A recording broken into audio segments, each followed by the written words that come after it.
Salut les amis, salut. Et bienvenue sur notre chaîne, le petit élevage FK. Pour ceux qui ne me connaissent pas et qui arrivent pour la première fois sur notre chaîne, moi c'est Dieudonné Fongan, le promoteur de cette chaîne.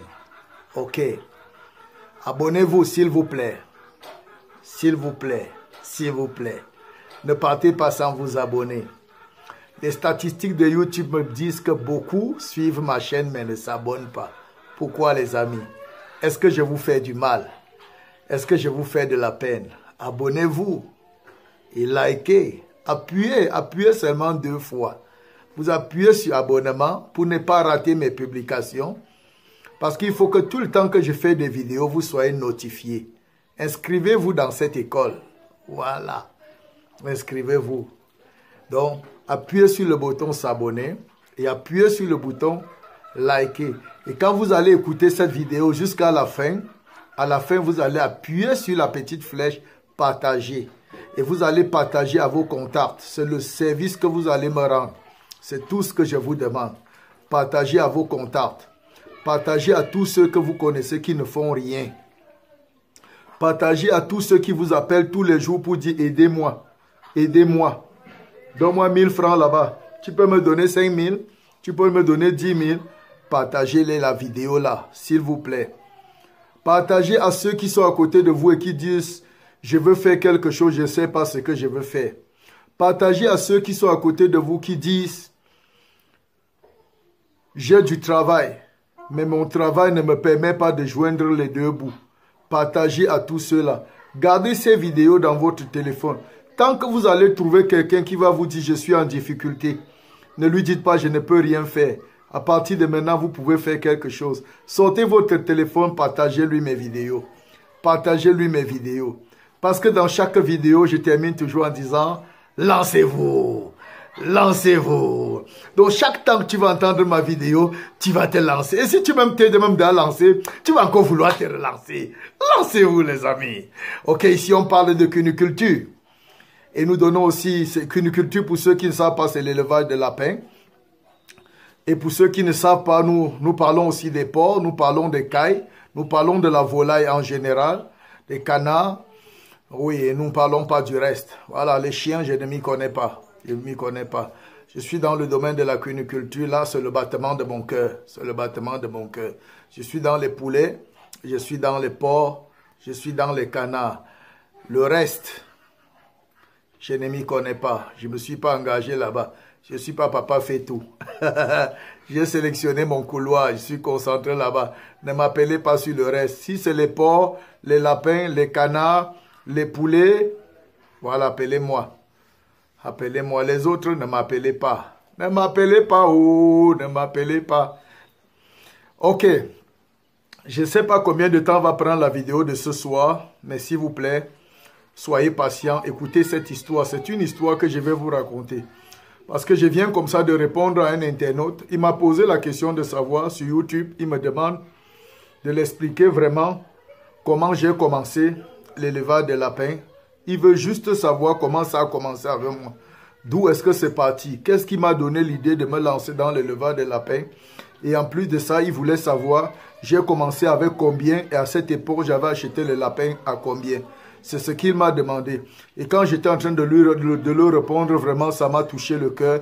Et j'ai décidé de partager ça avec les autres. Qui sait? Peut-être il demande comme ça pour commencer comme moi. Et j'ai donc décidé de partager ça avec vous parce que chez moi, c'est l'esprit de partage. J'aime partager ce que j'ai. J'aime donner aux autres ce qui m'aide, ce que j'ai. J'aime mettre à la disposition des autres la solution qui est entre mes mains. Donc, souffrez-moi. Si mes vidéos prennent souvent du temps ou bien quoi, je ne sais. Souffrez-moi s'il y a des dérapages, s'il y a des couacs ou s'il y a n'importe quoi. Souffrez-moi. Moi, tout ce que je veux. Souffrez même mon manque d'esthétique. Souffrez même mon manque de mots, de langage. Souffrez-moi, même si je ne suis pas beau, même si je suis laid. Vraiment, mettez tout ça de côté et puis écoutez seulement ce que je vais vous dire. J'ai quelque chose à partager avec vous. Ne me regardez pas. Je sais que je ne remplis pas les conditions pour être visuel, mais c'est pas grave, c'est pas grave. Je vous en supplie. je vous en supplie, aidez-moi à partager quelque chose que j'ai. C'est tout ce que je vous demande. Ok, même si mon français est tordu, c'est déplacé, même si mes mots ne sont pas à leur place, convertis ça en ta langue maternelle, tu vas bien comprendre. Même si je bégaye, même si je me répète, il faut te dire que peut-être j'ai oublié que je suis en train de chercher. Parce que mes vidéos ne sont pas écrites. Je n'ai pas écrit ça quelque part. Tout ce que je vous dis sort au fond de moi. Ce sont des choses que j'ai accumulées avec du temps. J'ai accumulé avec de l'âge. J'ai pris du temps. Ce sont mes expériences. C'est en moi. Je ne peux pas creuser quelque part. Je ne peux pas chercher quelque part. Tout ce que je vous dis, c'est en moi. Vous me réveillez à n'importe quelle heure, je vais vomir ça. Je vais vomir tout ce qui est en moi.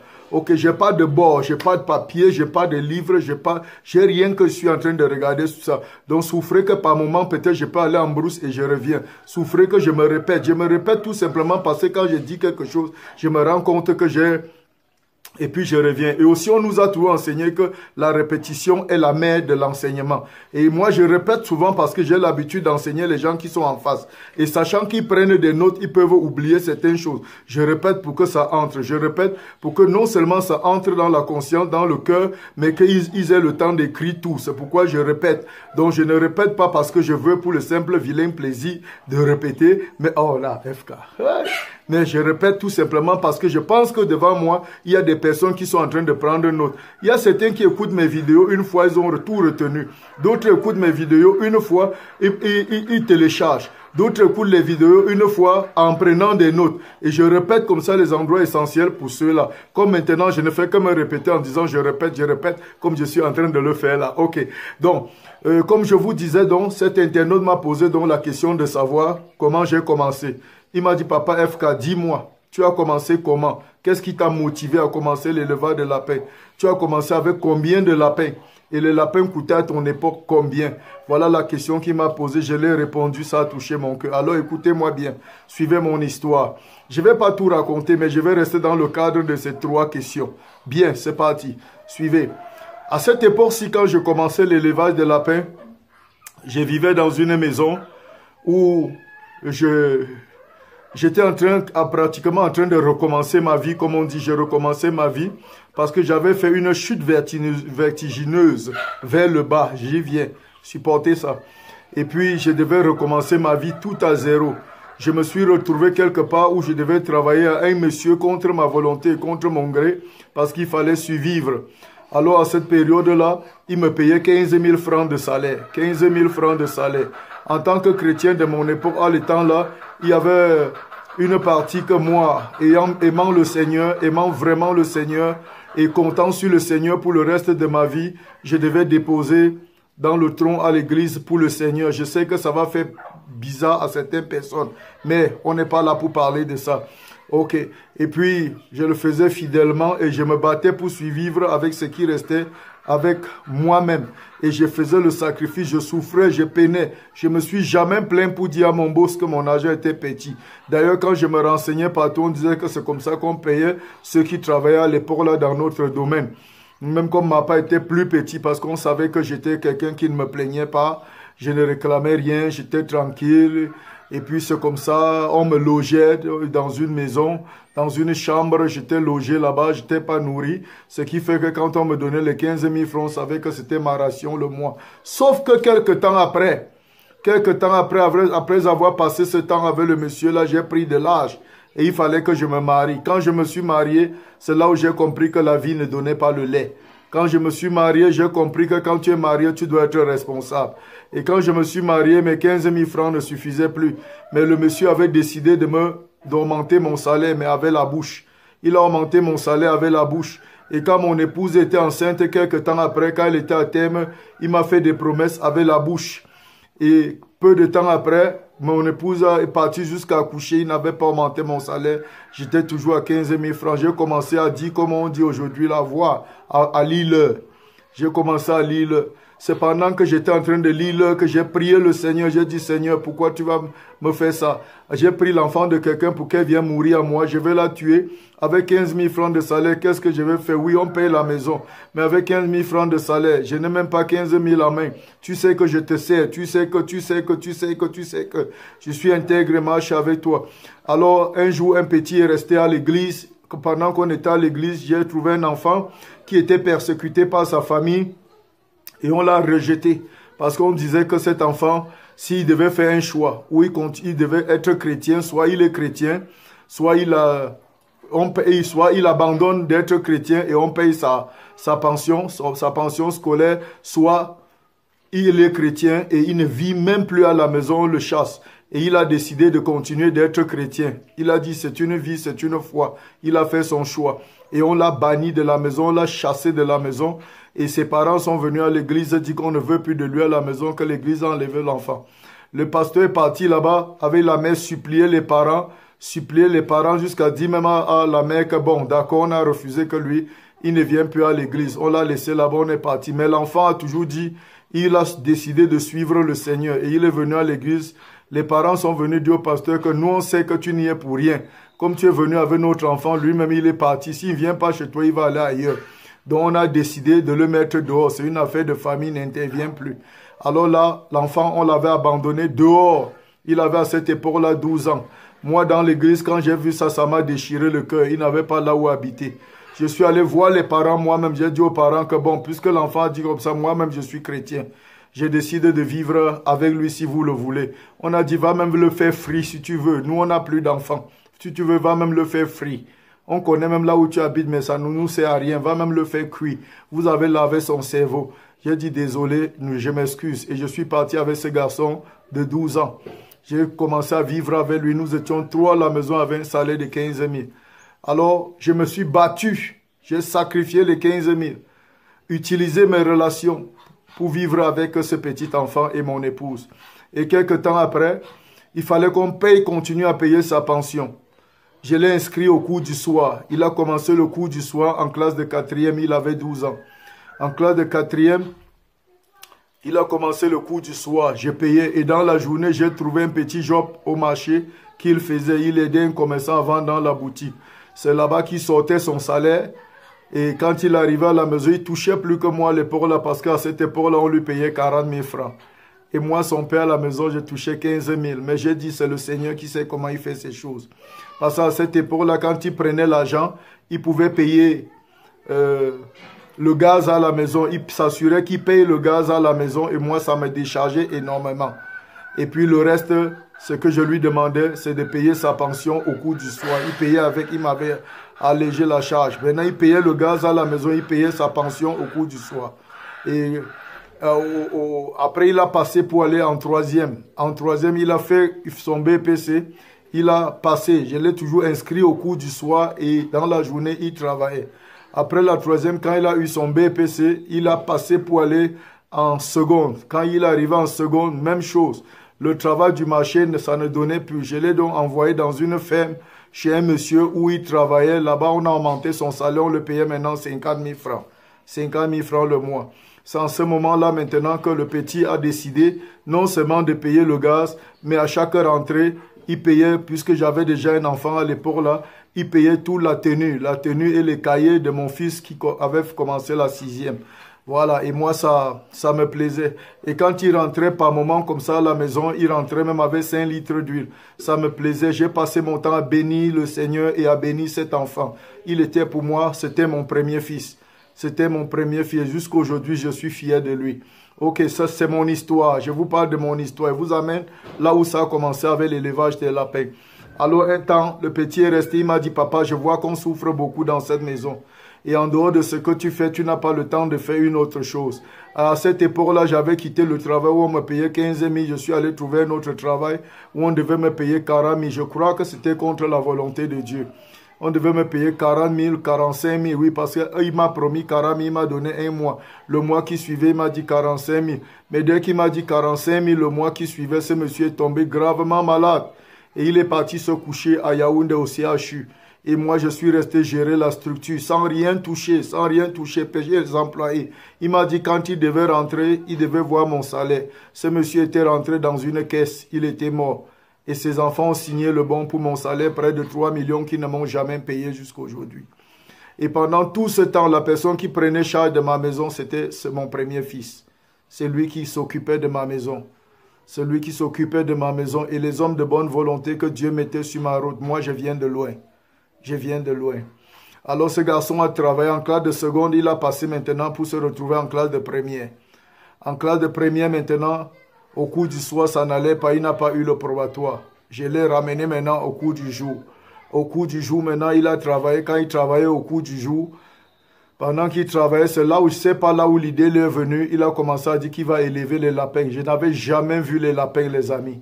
Je n'avais jamais vu les lapins. Je ne savais même pas ce qu'on appelle les lapins. Je lui ai dit qu'il n'y a pas la place ici pour élever les lapins. Il m'a dit non, papa, les lapins, on peut les élever partout. Il dit voilà un couloir là-bas, le couloir pour aller à la douche externe. Il dit là-bas, je vais les mettre. Il dit je vais mettre les lapins là-bas. C'est donc là-bas qu'il a choisi pour mettre ses lapins. Il a mis les clapiers là-bas en hauteur, il a couvert avec les cailles, de sorte qu'il ne pleuve pas sur eux. Et c'est là-bas qu'il élevait ses lapins. Il vendait les lapins. Il ravitaillait la maison. Il payait sa pension. Il prenait soin de lui. Il prenait soin. Frère, je vous dis la vérité, c'était un bon garçon.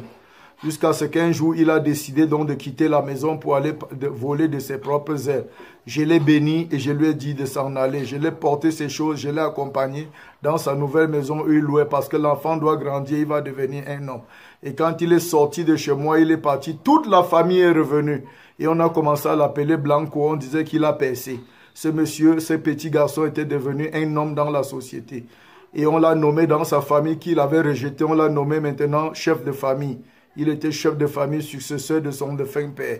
On l'a nommé, toutes les responsabilités reposaient sur lui. Voilà ce qu'il est jusqu'à aujourd'hui. Mais moi, quand il partait, il avait abandonné tout puisqu'il avait vendu tous les lapins. Il a laissé 2 jeunes lapins, une femelle et un mâle. Voilà mon histoire, ça commence là-bas. Quand il a laissé un lapin, 2 femelles et un mâle, moi j'ai pris la peine de récupérer après son départ. J'ai pris les 2 femelles, un mâle. J'ai porté le clapier, j'ai mis à l'intérieur à l'abri du soleil. C'était 3 loges. Je n'avais pas acheté. Je n'avais pas acheté. Je n'avais pas acheté de clapier. Et j'ai dit, je vais faire le même travail que le petit là faisait ici. Et il vivait avec, et il ravitaillait la maison. Mais sauf que j'ai mis les 2 femelles, un mâle à l'intérieur, j'ai acheté l'aliment pour les donner. Où c'était le bon aliment, où c'était le mauvais aliment, je ne connaissais pas.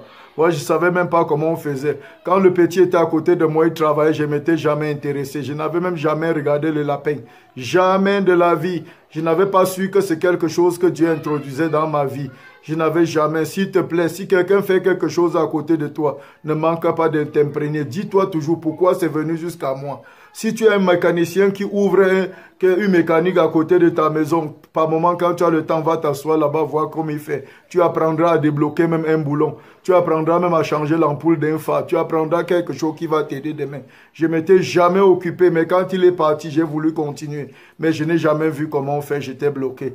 Et j'ai pris donc les 2 lapins, je n'avais pas acheté. Donc si tu veux me demander à combien le prix j'avais acheté, je n'avais pas acheté. J'ai pris donc ces 2 lapins, j'ai mis dedans, je les ai croisés, j'ai mis ensemble, je ne sais pas comment on croise. Après 1 mois, j'ai vu la lapine avait mis bas, j'ai enlevé le mâle, j'ai mis à côté et j'ai mis les petits dans le nid. Ils ont grandi. Ils ont grandi parce qu'ils étaient à l'âge où on pouvait d'ailleurs les consommer, les manger. Quel âge? Je ne sais pas, je ne connaissais pas leur âge, je n'étais pas là pour connaître tout ça. Et puis qu'est-ce qui s'est passé? Bim, peu de temps après, parce qu'elle a mis bas 7. Peu de temps après, quand j'étais en train de réfléchir comment les élargir, je suis venu à un moment, je n'ai plus vu les poils sur les lapins. J'ai plus vu les poils sur les lapins. Tout s'était arraché. Les lapins étaient atteints de la gale. Je ne connaissais pas. Je n'avais pas appris. Je ne sais pas ce que c'est que la gale. Ils étaient tout dépoilés, tout sales, les crocs dans les oreilles. Ça m'a énervé. Je les ai tués tous. Mâle, femelle, avec les petits. J'ai mis dans la mamie, j'ai mangé, dit la fête, ce n'est pas mon histoire. Et j'ai vendu tous les clapiers que le petit m'avait laissés. Je suis resté comme ça. À cette époque-là, j'avais déjà trouvé un travail qui me donnait déjà, je gagnais à cette époque-là déjà 60 000 francs par mois et pour moi, c'était suffisant. C'était suffisant. Mon ami, ton salaire n'est pas suffisant. Ton salaire n'est pas suffisant. Ton salaire n'est pas sécurisant. Fais quelque chose à côté. On ne met pas ses œufs dans un seul panier. Aujourd'hui, dans le temps où nous sommes, un homme n'a pas seulement une seule source de revenus. Crée une deuxième source de revenus et n'oublie jamais, tant que tu travailles à quelqu'un, tu n'es pas en sécurité. Tant que tu travailles à quelqu'un, tu n'es pas en sécurité. Et même si tu es fonctionnaire, tu n'es pas en sécurité. Un fonctionnaire n'est pas en sécurité. C'est pourquoi eux, ils fonctionnent toujours sur les nerfs. Un fonctionnaire n'est pas en sécurité. Un fonctionnaire n'est pas en sécurité. Tu comprendras ce que je te dis quand tu iras en retraite. Tu vas voir que tu es devenu un bébé qui veut recommencer tout et qui n'a rien appris. Faisons très très attention. Faisons très très attention. Prépare ta retraite aujourd'hui en apprenant à faire quelque chose qui va entretenir ton temps où tu n'auras rien à faire. Je parle comme ça à tous les retraités. Ne croisez pas les bras. Ne comptez pas sur les pensions retraite, ça ne vous aidera pas. Ça vous apportera le stress. Attendre une fin du mois pour aller toucher le 1 dixième de ton argent que tu touchais avant. Non, non, non, non. Ça va te stresser. Ça va te stresser. Ok. J'ai tout bouffé les lapins, là, j'ai vendu les clapiers, je suis resté comme ça. J'avais abandonné. Mais un jour, c'était chaud sur moi. Les enfants étaient nombreux à la maison, étaient venus nombreux en course, en cascade.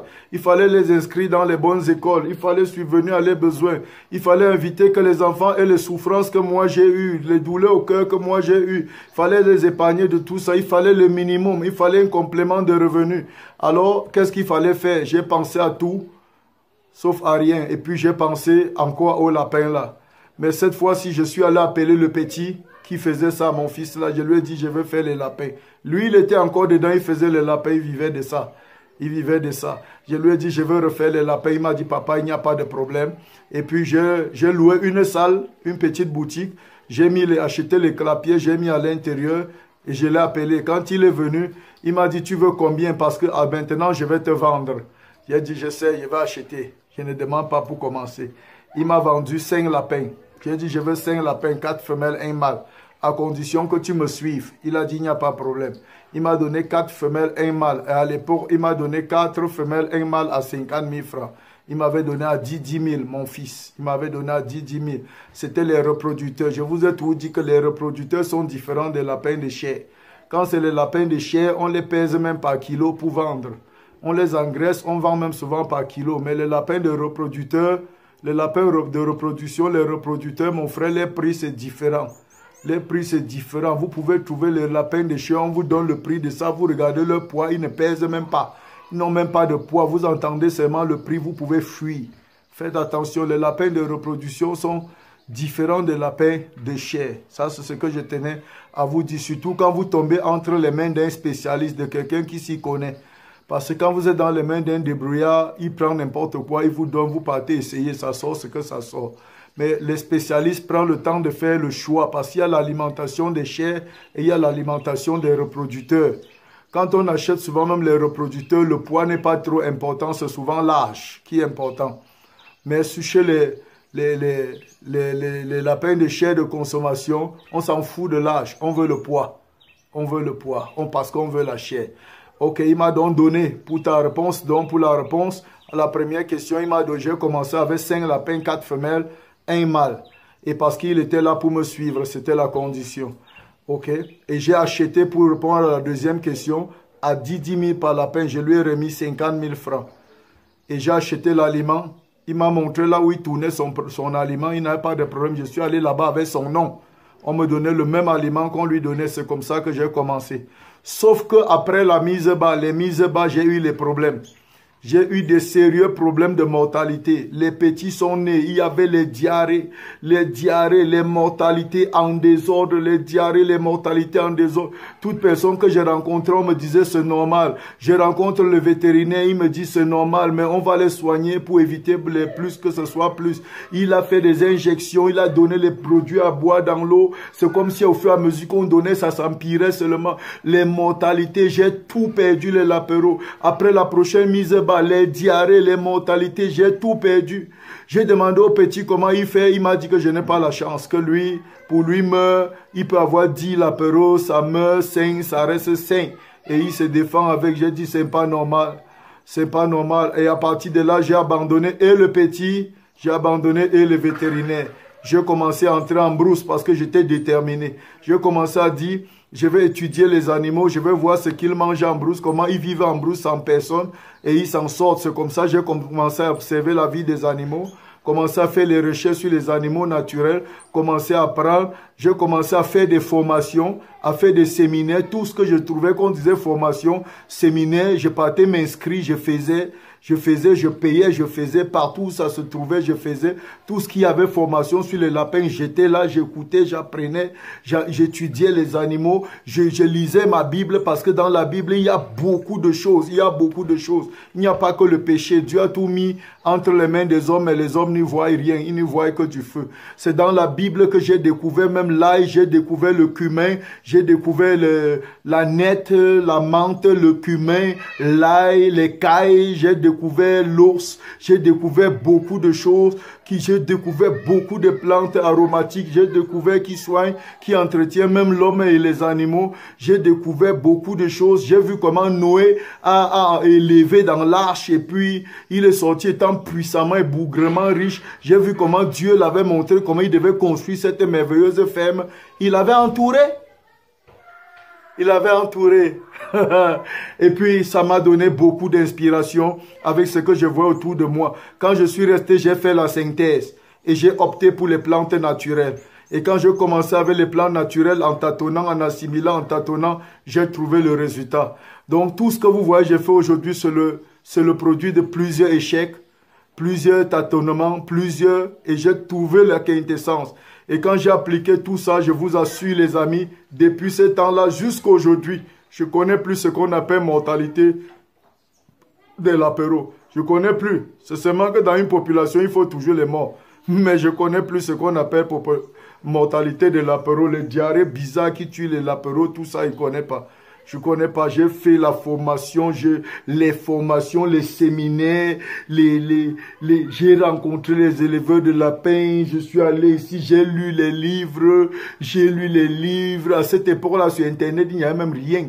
J'ai fouillé, j'ai creusé, j'ai lu la Bible. Partout, on parle des plans naturels, ceci. Achetez une Bible, mettez-la chez vous. Lisez-la même pour le simple plaisir de lire. Vous allez trouver beaucoup de merveilles à l'intérieur. Voilà, jusqu'à aujourd'hui, voilà ce que je suis devenu. Voilà ce que je suis devenu. D'amélioration en amélioration. J'ai échoué. J'ai commencé, j'ai échoué. J'ai commencé, j'ai cogné la tête. Je suis tombé, je me suis relevé. J'ai dit, aujourd'hui, si je ne me lève pas pour aider les jeunes qui veulent se lancer, le premier qui va tomber comme moi va abandonner. Ou seulement sur la gare, quelqu'un va manger ses lapins, il va abandonner, il aura mangé sa vie. Alors pourquoi ne pas partager? Si tu veux te lancer, tu n'as personne pour t'appuyer sur lui comme moi au départ. Je suis là, appuie-toi sur mes épaules. Si tu as besoin de conseils, appuie-toi sur mon épaule. Tu as besoin de formation, appuie-toi sur mon épaule. Je viens de terminer une formation sur la prise en charge de l'apéro de A à Z. Une formation que je donnais sur WhatsApp, sur la prise en charge de l'apéro de A à Z, je viens de terminer. Si toi aussi, même comme c'est déjà passé, si tu as besoin de ces vidéos-là, de ces vidéos et photos, voice, de cette formation, si tu as besoin de ce package, parce que ça marchait avec mon livre sur la prise en charge de l'apéro, si tu as besoin de tout ce package-là, ne manque pas de me contacter via le numéro WhatsApp que je laisse dans la barre de description, ou bien mon numéro WhatsApp que ça va passer là sur l'écran en haut, tu vas voir, le voilà. En haut de l'écran là, ça va passer là devant toi. Écris-moi via WhatsApp et dis-moi, je veux prendre la formation sur la prise en charge de l'apéro de A à Z. Je veux prendre le package accompagné du livre. C'est une formation qui dure 1h45, 2 heures. Ça dure près de 4 heures. C'est une formation qui dure près de 4 heures du temps. Près de 4 heures du temps. Écrivez-moi, écrivez-moi, écrivez-moi, écrivez-moi, écrivez-moi. Ne pas peur de commencer. Et ne commence pas, tu commets les erreurs que j'ai faites. Lance-toi pour réussir. Lance-toi pour réussir. Aujourd'hui, tu peux vivre de l'élevage de la paix. Aujourd'hui, tu peux vivre de ça. Moi, je vis de ça. Je vis de ça. Je ne fais pas l'élevage star. Je ne fais pas l'élevage pour se faire voir. Je fais l'élevage business, l'élevage travail. L'élevage travail. Le genre que tu planifies comme ça, tu sais que tu as 400 lapins que tu sois après 3 mois, après 2 mois, pardon. 400 lapins après 2 mois. Même si chaque 2 mois, tu as 400 lapins que tu sors. Tu es un véritable businessman. Un ministre ne te dépasse en rien. Ok? Donc, c'était tout pour cette vidéo. C'était tout pour cette vidéo. Si vous avez besoin de notre accompagnement, si vous avez besoin d'un coaching, personnalisé, qu'on vous prenne personnellement en charge. On vous guide pas à pas, écrivez-nous. Si vous voulez intégrer notre groupe Telegram, écrivez-nous. Vous avez besoin de notre package vidéo de formation sur la prise en charge de l'apéro de A à Z, écrivez-nous. Si vous voulez seulement le livre sur la prise en charge de l'apéro, écrivez-nous. Notre numéro en bas. C'était Dieudonné Fongan, moi-même, le promoteur de la chaîne YouTube, le petit élevage FK. Maintenant, partage. Partage, il est l'heure de partager. Partage, partage, c'était mon histoire. C'était mon histoire. C'était mon histoire. Histoire de la paix. Histoire de la paix. Lancez-vous. Lancez-vous. Lève-toi. Lève-toi. Lève-toi. Achète un lapin. Achète de la paix. Lancez-vous. Peace là.